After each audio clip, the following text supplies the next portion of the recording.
우리 저기 계신 성도님과 인사하겠습니다. 잘 오셨습니다. 잘 오셨습니다. 잘 오셨습니다. 금요일 저녁 다들 이렇게 일하시고 오시는데 피곤하실 텐데 귀하게 기도를 사모하시고 이 자리에 오셔서 너무나 감사합니다. 오늘도 기도 가운데 하나님께서 은혜 주시기를 주 여러분 축복합니다. 네, 함께 말씀 보도록 하겠습니다. 말씀은 사도행전 1장 1절에서 5절입니다. 사도행전 1장 1절에서 5절.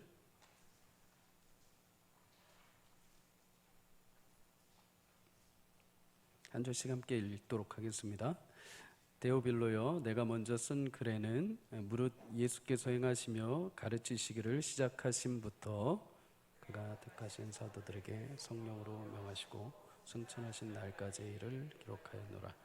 그가 고난 받으신 후에 또한 그들에게 확실한 많은 증거로 친히 살아계심을 나타내사 40일 동안 그들에게 보이시며 하나님 나라의 일을 말씀하시니라.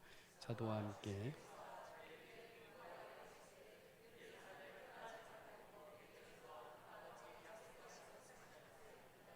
함께 읽습니다.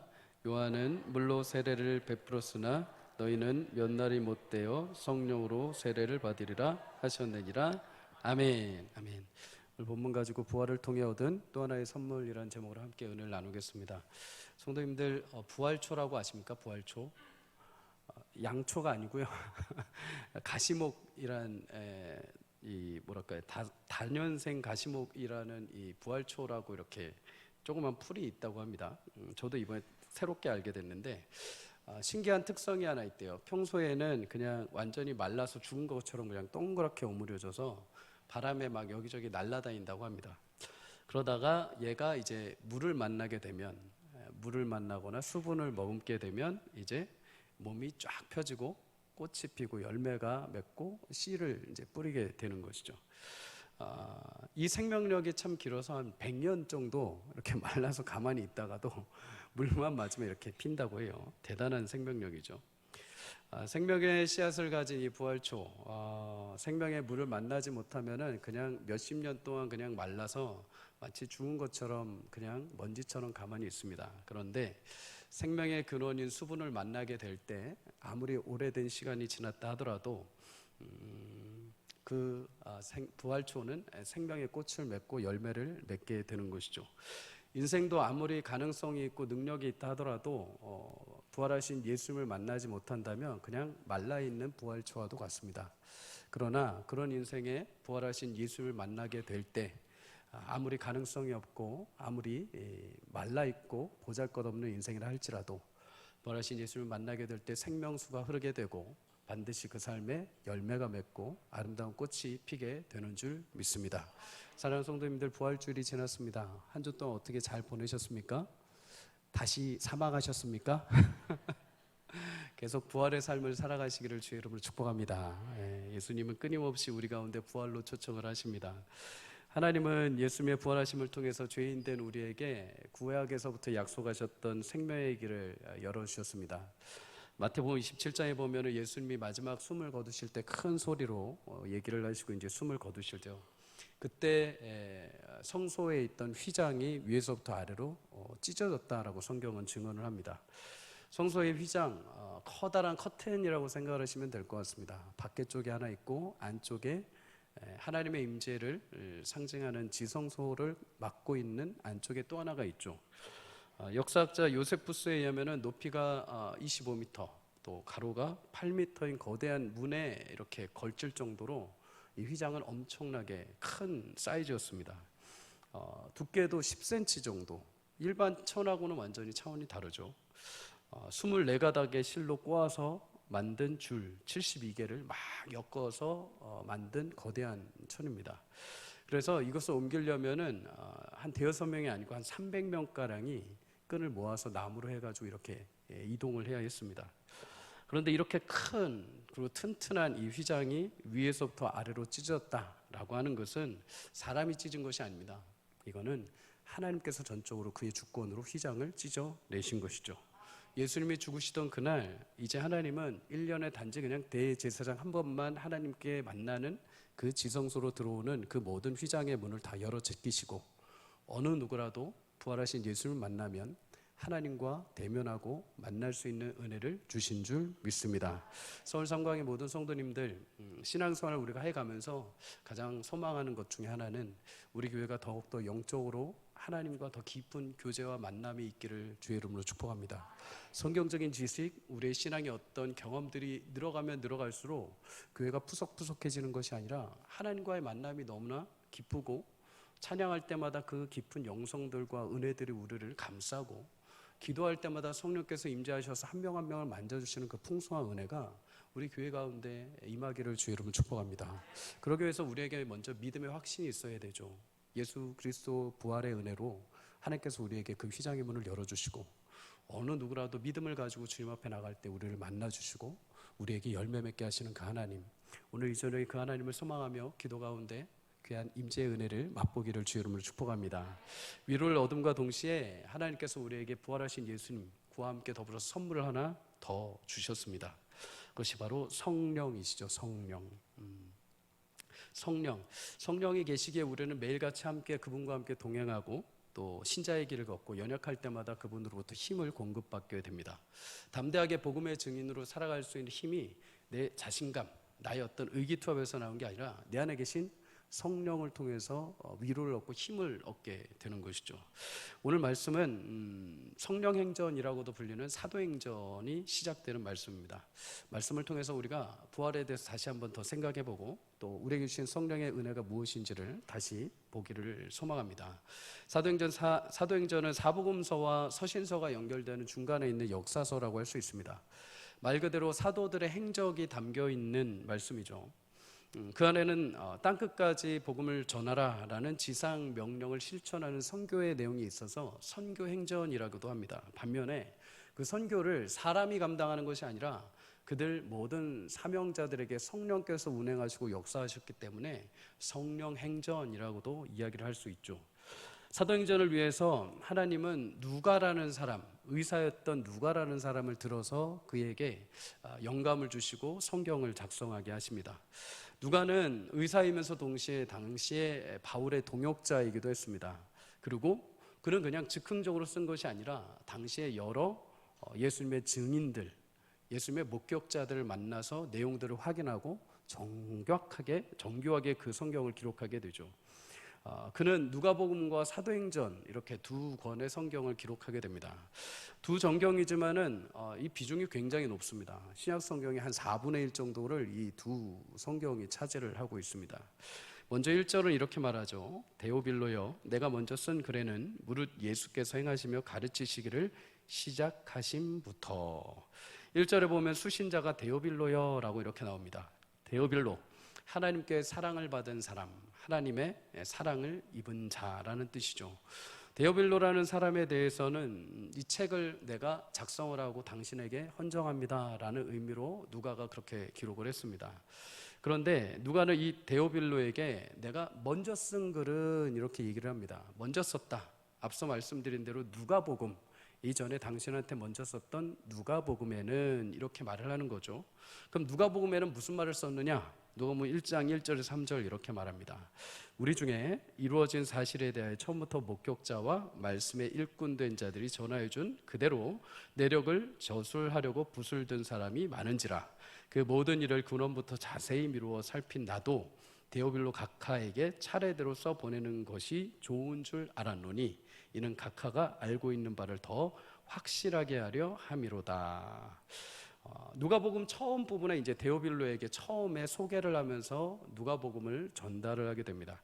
그런데 누가가 이 누가복음을 어떻게 썼는지가 나오게 되죠. 그는 자신의 상상이나 자신의 얘기로 쓴 것이 아닙니다. 보면은 이루어진 사실, 곧 하나님께서 구약에서부터 이미 예정하신 그 언약을 따라 이루어진 신약의 모든 사건을 모두가 다 자신이 확인을 하고 정교하게 교체를 하고 그리고 성령의 감동하심으로 정확하게 기록을 했다는 겁니다.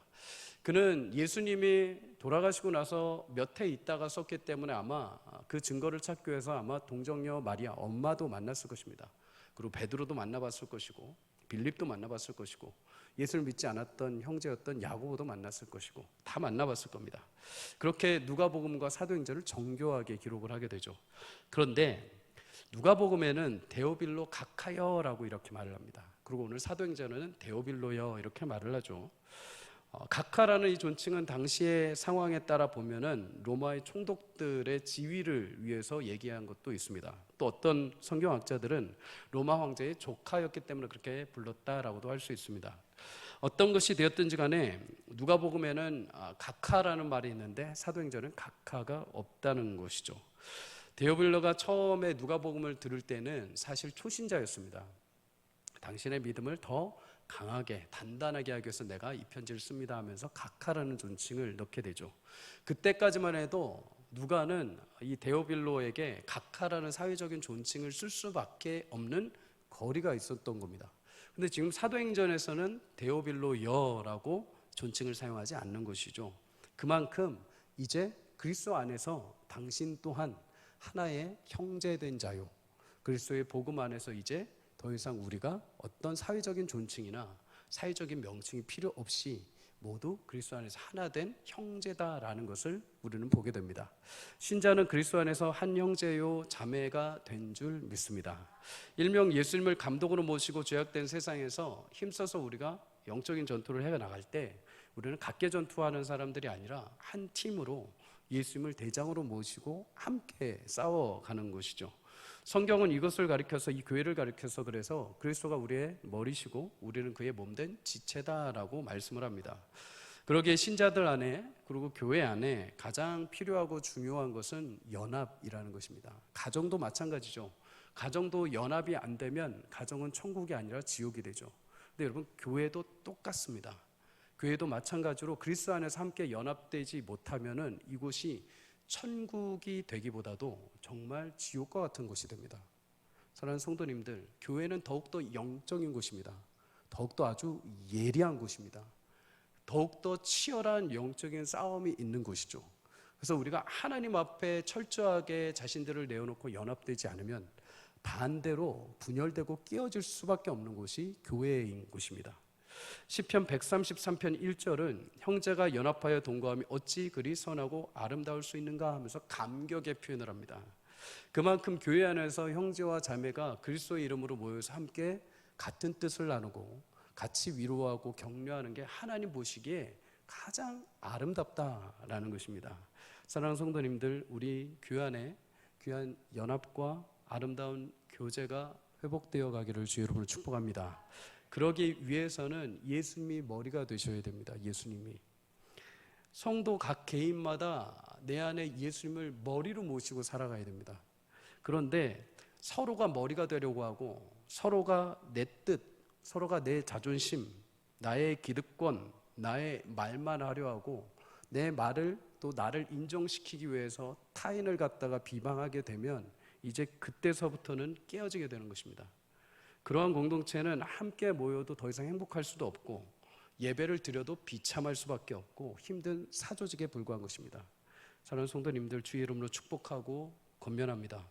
교회의 모든 모임 가운데, 예배 가운데, 구역 모임 가운데, 사역 가운데 어떤 개별 모임이라 하더라도 그 모임 가운데 선하신 주께서 여러분들의 머리가 되시기를 주 여러분 축복합니다. 주께서 모든 것을 다 듣고 모든 것을 다 보고 계십니다. 주께서 모든 것을 다 알고 계십니다. 성령께서 우리 안에 내주하시면서 우리가 그리스도를 머리로 삼지 않을 때마다 비통해 하시고 애통해 하십니다. 사랑하는 성도님들, 오늘도 우리에게 주신 하나님의 사명이라고 한다면 그리스도 안에서 용납하고 연합하여서 세상에서 담대하게 그리스도의 증인들로 살아가는 것, 그것이 우리에게 주신 유일한 하나님의 사명인 줄 믿습니다. 성도님들, 우리 교회 안에 다시 한번 주님을 머리로 모시고 각자 우리가 지체된 자들로서 성도로서 본을 보이며 격려하며 위로하며 함께 주의 날을 꿈꿔갈 수 있기를 주의 이름으로 축복합니다. 그러면 누가는 데오빌로에게 이전에 누가복음을 통해서 어떤 말씀을 했을까요? 사도행전 1장 2절을 이렇게 말합니다. 그가 택하신 사도들에게 성령으로 명하시고 승천하신 날까지의 일을 기록하였노라. 누가는 데오빌로에게 누가복음을 통해서 예수님이 행하심과 가르치심에 대해서 말씀을 합니다. 그리고 승천하신 날까지의 일을 기록했다라고 하죠.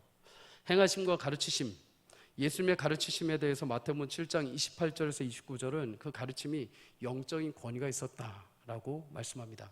사랑 우리 교사 선생님들, 우리 귀한 인도자분들, 우리 귀한 구역장분들 모두 이런 영적인 권위와 능력이 임하시기를 주의 이름으로 축복합니다. 가르치는 곳곳마다 생명의 은혜가 회복되기를 주의 이름으로 축복합니다. 심지어 그 권세가 가르침이 얼마나 강력했는지 귀신들에게 말했을 때 귀신들이 순종하고 떠나갈 정도였다고 합니다. 작년에 12월 14일에 성탄을 10여일 앞두고 서울의 모모사 앞에 정문에 축등 점화식이 있었습니다.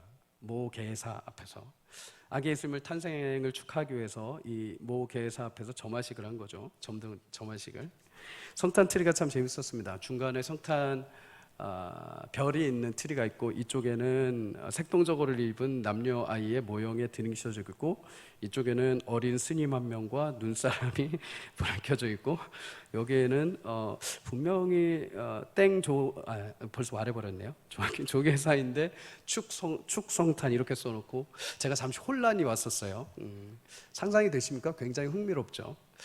그런데 그날 스님도 그 앞에 계셨고 신부님도 계셨고 산타 복장을 한 어린이 합창단도 있었고 굉장히 독특했습니다. 교인들만 없었던 것 같아요. 그런데 그날 총무원장급이었던 스님이 축사를 하는데 이런 내용을 했습니다. 뉴스에 보니까 종교가 다름에도 이웃 종교의 추기를 앞두고 오늘 이 자리를 만들어서 축하하는 것은 부처님과 예수님의 가르침이 다르지 않기 때문입니다. 여러분 그렇게 생각을 하십니까? 예수님의 가르침과 부처님의 가르침이 다르지 않다고 생각을 하십니까? 저는 다르다고 생각을 합니다. 부처의 가르침은 죽은 인간의 가르침이죠. 도덕 윤리적인 가르침이고 참선이고 개인의 어떤 윤회라는 사상을 완성하기 위한 인간의 노력의 가르침입니다. 그것을 지킨다고 해서 영원한 생명이 주어지지도 않죠. 그러나 예수님의 가르침은 단순히 인간의 어떤 노력이나 도덕적인 것을 가르치는 것이 아닙니다. 예수님은 신분 자체부터 이미 다르시죠. 예수님은 온 우주 만물의 창조주이신 하나님의 영광의 아들이신 줄 믿습니다. 그 왕의 권세로 이 땅에 오셔서 이 땅의 모든 죄악 가운데 살던 하나님의 백성들, 하나님 나라를 회복하시고 그들에게 영생이 주어짐을 이제 선포로 가르쳐 주신 것입니다. 하나님의 백성들로서 합당하게 이제 살아가라. 너희가 죄악 가운데 있던 백성이지만 이제는 하나님의 자녀로서 하나님의 신분, 하나님의 자녀로서의 신분에 합당하게 이제부터 그렇게 생활을 해야 된다라면서 가르쳐 주시는 거죠. 노하지 마라, 간음하지 마라, 맹세하지 마라, 악한 자에 대적하지 마라, 구제함을 은밀히 하고 보물을 하늘에 쌓아두지 말고 하늘에 쌓아두고 비판하지 말고 구하고 찾고 문을 두드리고 좁은 십자가의 길을 걸어가라. 그렇게 하나님 나라의 백성으로서 이뤘던 너희 합당한 삶을 살아가라. 그리고 하나님 나라의 영생을 얻은 자녀로서 이 땅에서 그러한 열매를 맺어서 많은 사람에게 하나님의 살아계심을 증거하라는 거죠. 너희 삶을 통해서 하나님이 이 사람을 통해서 지금 역사하고 계시는구나. 이 사람을 통해서 이 사람이 지금 하나님이라는 존재를 믿고 있구나. 저렇게 하면 분명히 이윤이 남고 저렇게 하면 자기의 기득권을 지킬 수 있는데도 불구하고 포기하고 낙심하지 않고 그냥 물러서는 거 보니까 저 사람 진짜 하나님 믿는 사람이구나. 삶을 통해서 증거를 하라는 것이죠. 하나님께서 그렇게 예수님을 통해서 가르쳐 주신 것입니다. 이거는 부처의 가르침과는 전혀 차원이 다른 것이죠. 이러한 가르침과 더불어서 예수님의 사역 중에 또 하나 위대한 것은 행하심의 사역입니다. 예수님은 전도하시고 고치시고 행하심의 사역을 감당하셨습니다. 그래서 많은 병자들과 귀신 들린 자를 고치시고 기적과 이사를 행하셨죠. 심지어 손수 제자들의 발을 씻겨주시며 본을 보여주시고 행하심을 이루셨습니다. 마침내 모든 사역의 완성인 행하심이 있었죠. 그게 바로 십자가에서 순종함으로 끝까지 행하심을 완성하신 겁니다. 예수님의 십자가 순종의 행함, 그것이 없었다면 사실 예수님도 그냥 하나의 성인에 불과했을지도 모릅니다. 그러나 예수님은 하나님의 아들이요 왕이시면서 죄악된 모든 인생의 모든 죄를 다 본인이 감당하시고 죽으시고 부활하시고 그것을 행하심으로 완성하셔서 하나님의 영광의 아들이 되심을 증명해 주셨습니다. 그리고 우리에게는 구원자가 되셨죠. 사랑하는 성도님들, 다른 종교도 분명 가르침과 행함의 모습들이 있습니다. 하지만 그 행함은 분명히 한계가 있죠. 자신을 내어주고 심지어 자신이 죽고 부활했다는 존재는 다른 종교에는 아무도 없습니다. 오직 누군가를 위해서 자신의 삶을 내어주고 죽고 부활했다는 건 딱 한 분밖에 없습니다. 예수 그리스도이십니다. 설사 다른 종교에서 누군가 선을 행해서 남을 위해서 죽었다 하더라도, 어떤 미덕의 이야기가 들린다 하더라도 그것은 죄송하지만 그냥 죽고 끝나는 것이죠. 죽었다고 해서 대신 죽어준 사람이 영원한 생명을 얻지 않습니다. 오직 진리이신 예수님만이 가르치신 대로, 행하신 대로 약속을 따라 죽고 부활하시고 승천하셔서 우리의 영원한 구원의 은혜요 진리가 되신 줄 믿습니다. 사랑하는 성도님들, 예수님을 확실하게 분명하게 믿고 따라가시기를 주로 축복합니다. 그냥 대충 믿으면 하나님에 대해서 대충 믿으면 그 정도 수준의 은혜만 우리 가운데 떨어질 겁니다. 그 정도만 하나님을 알아갈 것입니다. 그 정도만 세상에서 계속해서 그냥 멈칫하면서 살아가게 될 것입니다. 내가 그걸 원한다면 좋습니다. 그렇게 하셔도 좋습니다. 그러나 그게 우리한테 굉장히 비참하고 힘든 삶이 될 겁니다. 왜요? 우리는 그렇게 해서 채워지는 존재들이 아니거든요. 우리는 어정쩡하게 하나님과 거리 두고서 생활에서 만족할 수 있는 자들이 아닙니다. 우리는 그 선을 넘어가서 하나님과의 깊은 교제와 풍성한 은혜를 누려야 우리 가운데 영적인 만족이 일어나게 됩니다. 사랑하는 성도님들, 주님 앞에 한 걸음 더 나아가 보십시오. 한 걸음 더 믿음을 더 드려보시고 한 걸음 더 예수님을 더 믿어보십시오. 내가 예전에 이만큼 믿고 내 수준에서 멈춰 있었다면 이번에는 주님, 제가 두렵지만은 더 주님을 만나기 위해서 제가 이것까지 더 포기해보고 이것까지 더 믿음으로 실행해 보겠습니다. 하나님께서 더 가까이 여러분들을 만나고 체험하는 역사가 일어날 줄 믿습니다. 여러분, 이런 하나님께서 은혜를 주셨는데 이런 누가복음에 행하시고 가르치심을 통해서 승천하시는 날까지 모든 것들이 기록됐다고 말을 합니다. 그런데 여기서 한 가지 단어가 나오죠. 이 가르치심이 시작되었다라고 말합니다. 시작되었다. 끝났다라는 말을 누가는 하지 않습니다. 대신에 이렇게 말하죠. 승천하시는 그날까지만 기록을 했다. 승천하신 게 여러분 끝난 것입니까? 아니요, 끝나지 않았습니다. 예수님은 승천하시면서 그 사명을 누구에게 허락하십니까? 사도들에게 주십니다. 사도들에게, 그리고 교회에게 남겨주시죠. 예수님의 사역은 시작됐고 아직 끝나지 않았습니다. 지금도 사도행전을 통해서 이어져 가고 각각의 여러분과 저의 삶을 통해서도 사도행전과 같은 삶을 예수님은 지금 계속 우리 가운데 요청하시고 살게 하시는 줄 믿습니다. 흔히 우리는 예수님이 죽고 부활하시고 승천하신 이후에 누가복음 24장을 끝으로 예수님이 이제 끝났다라고 생각합니다.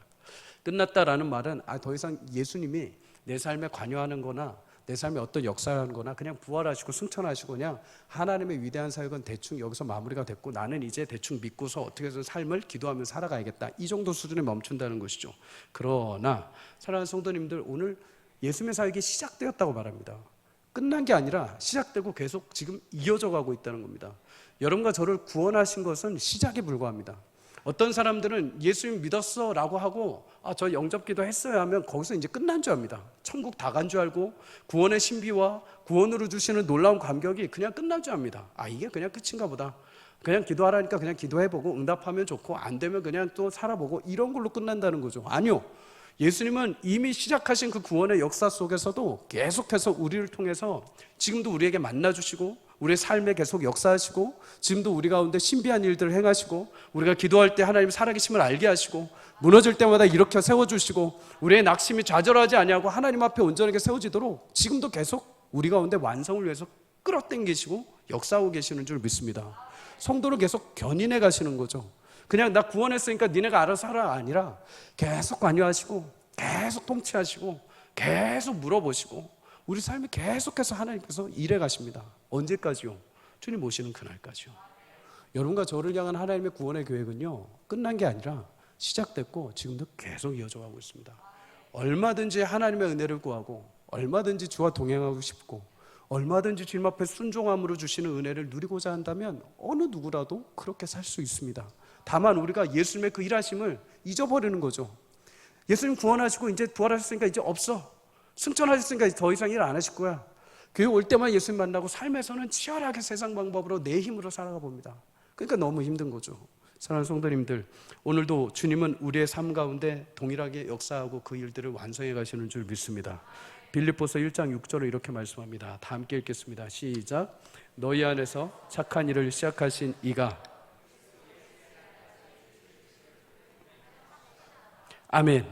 시작하신 이가 언제까지입니까? 예수의 날까지입니다. 주님 오신 날까지. 중간에 단 한 번도 멈추시지 않고 쉬지도 않고 끝내지 않으시고 지금도 그 일을 여러분과 제 안에서 이루어 가시는 줄 믿습니다. 구원받은 신자의 삶을 시작하신 예수님께 여러분 감사하며 매일 동안 매일 하루하루마다 아침마다 저녁마다 점심때마다 주님이 오늘도 나와 함께 하심을 확신하며 여러분 주님과 대화해 보십시오. 남들이 미쳤다라고 해도 해보십시오. 가끔씩 저는 그런 방법도 써봤습니다. 아, 주님 제가 이거를 사는 게 좋을까요? 이거 입는 게 맞을까요? 이렇게 하는 게 좋을까요? 물론 막 이거 입어라 이렇게는 안 하시겠죠. 그럼 이단이죠. 그런데 제 안에 예수님이 약속하신 성령이 계신다고 하는데, 그러면 제가 어떤 것을 결정할 때 주님 제가 지금 억울한데 이 말을 해야 되겠습니까? 말아야 되겠습니까? 아, 참아라. 제 마음에 그런 마음 주시겠죠. 그리스도 안에서 분명히 참고 버티고 인내하는 것을 내게 주신 마음인데 내가 이것을 넘어버리면 어떻게 됩니까? 성령을 무시하는 거죠. 이것을 내가 이겨버리면 내 마음대로 내 혈기대로 싸워가는 것이죠. 그러나 성령께서 분명히 나를 온전하게 인도해 가실 것을 알기에 내 마음이 한쪽 편에서 그래도 참아야 하지 않겠냐, 그래도 인내하지 않겠냐, 그래도 사랑해야 되지 않겠냐라고 말씀을 줄 때 순종해 보는 것이죠. 내 힘으로는 할 수 없죠. 그러나 주실 때 순종해 보는 것이죠. 야, 정직해 봐야 되지 않겠냐, 너 그렇게 혈기 부리기보다는 온화해야 되지 않겠냐, 네 마음대로 하기보다는 예수님의 뜻이 무엇인지를 먼저 봐야 되지 않겠냐. 그렇게 순종했을 때 큰 변화가 없지만은 그때 우리는 진짜 승리의 은혜를 보게 됩니다. 아, 예수님이 이래서 나와 함께 하시는구나. 내가 이렇게 해서 순종할 때 하나님의 은혜가 내 안에 차고 넘치는구나. 사랑하는 성도님들, 주님이 여러분과 오늘도 함께 하시는 줄 믿으시기를 주 여러분 축복합니다. 그 말씀의 작은 음성이 들릴 때, 하나님께서 주시는 작은 양심의 소리가 들릴 때, 또는 어떤 말씀으로 여러분과 저를 깨우치실 때 그 말씀에 순종해 보십시오. 그러면 그 성령의 마음과 말씀이 이제부터 내 안에 큰 울림으로 작용하게 될 것입니다. 그리고 삶이 새로워지는 역사가 있게 될 줄 믿습니다. 그렇다면 승천하신 예수님이 어떻게 사역을 지속적으로 이어가며 우리와 함께 동행하시는가? 사도행전 1장 3절 우리 다 함께 읽겠습니다. 시작. 그가 고난받으신 후에 또한 그들에게 확실한 많은 증거로 친히 살아계심을 나타내사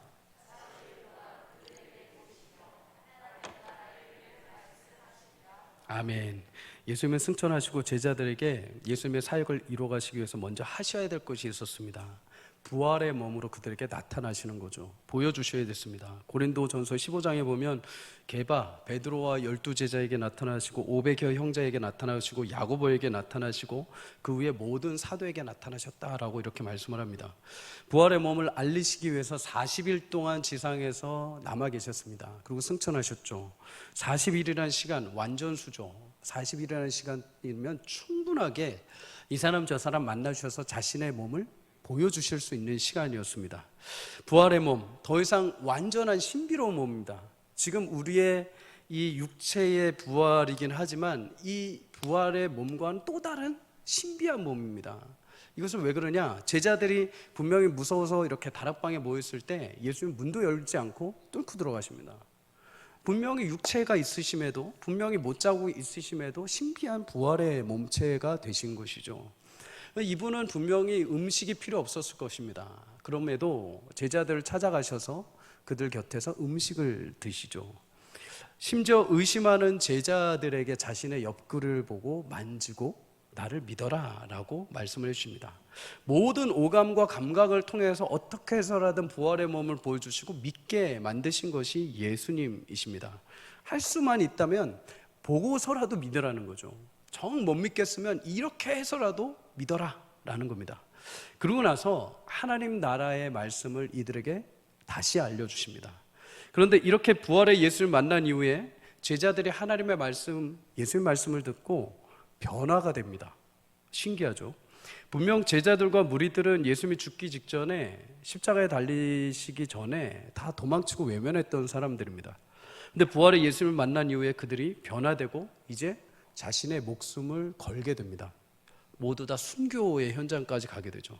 이게 바로 부활의 증인의 삶을 살기 시작을 한 겁니다. 그런데 아직도 의문이 드는 게 그거죠. 예수님이 죽기 전에도 이들은 예수님의 말씀을 들었고 예수님을 만났습니다. 그런데 예수님을 죽은 이후에, 예수님을 부활하신 이후에 부활하신 예수님 만나고 또다시 하나님의 말씀을 똑같이 들었습니다. 그런데 이들이 변화가 됐거든요.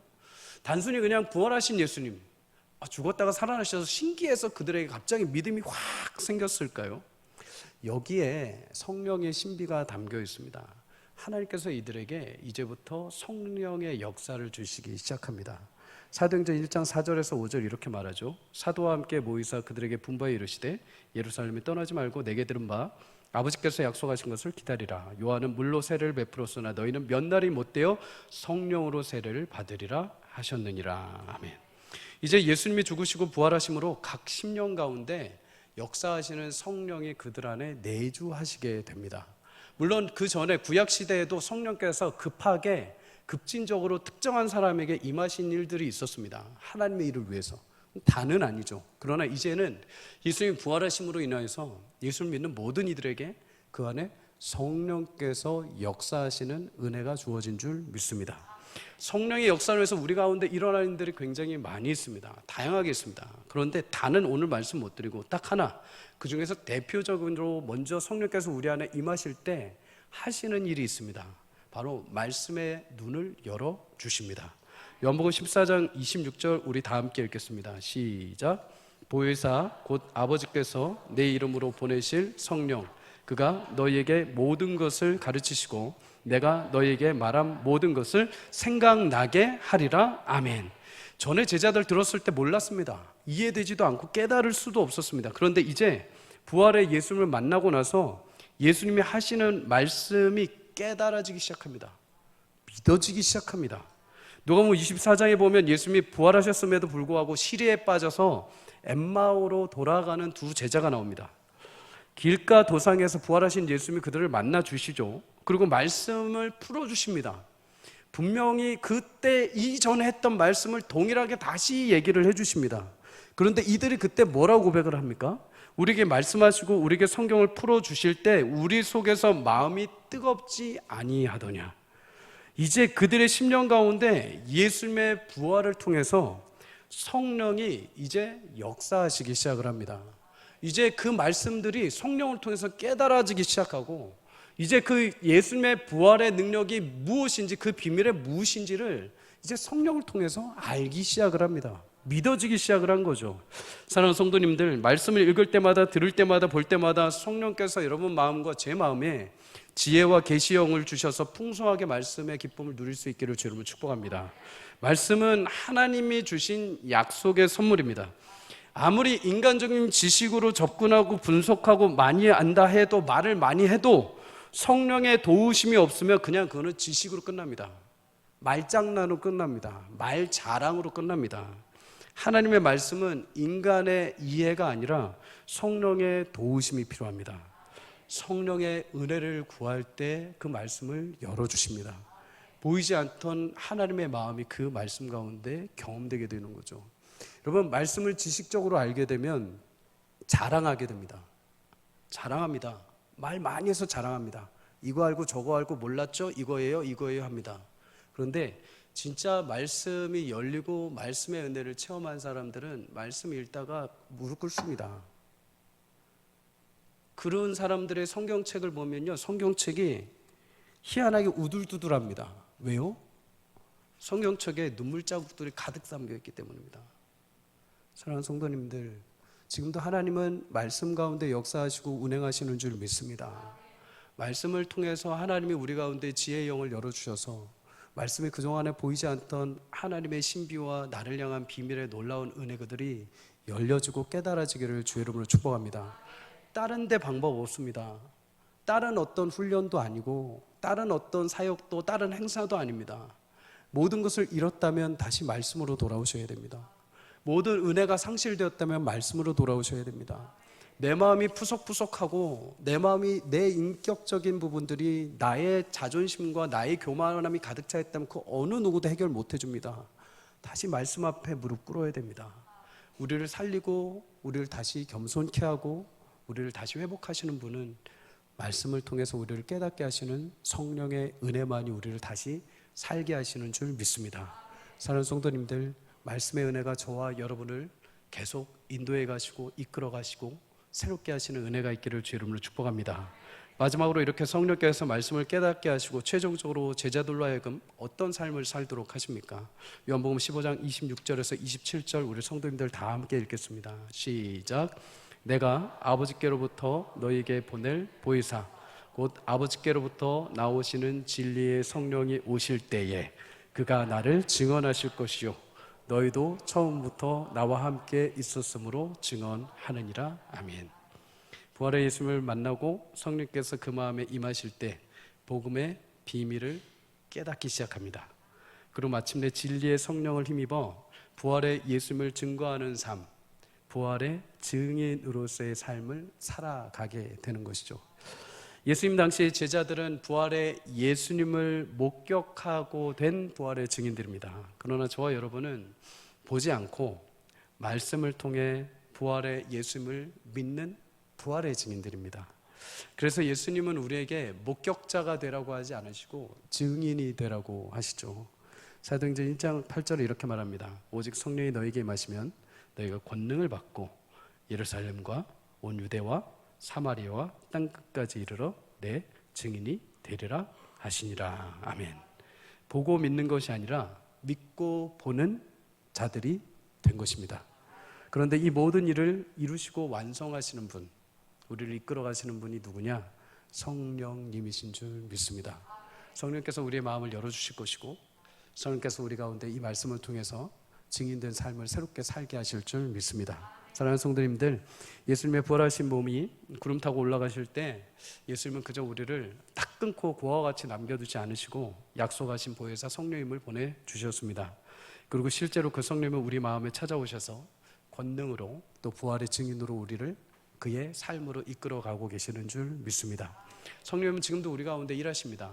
외롭던 우리 인생 가운데 오셔서 친구 되어주시고 보호자 되어주시고 동행자 되어주시고 또 때로는 변호자도 되어주시고 때로는 내가 죄악의 길에 갈 때 치명적인 채찍질로 우리를 온전한 길로 인도해 가시는 귀한 하나님의 귀한 교육책이 되시기도 합니다.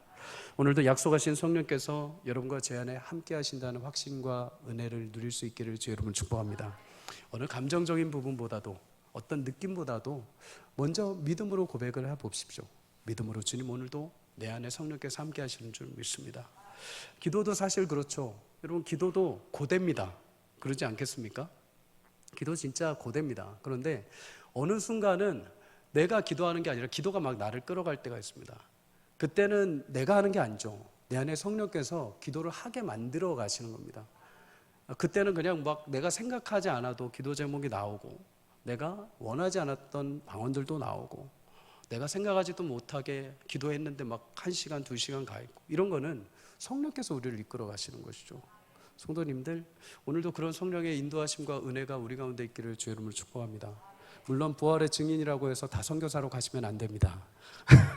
교회는 누가 지킵니까? 그럴 필요는 없습니다.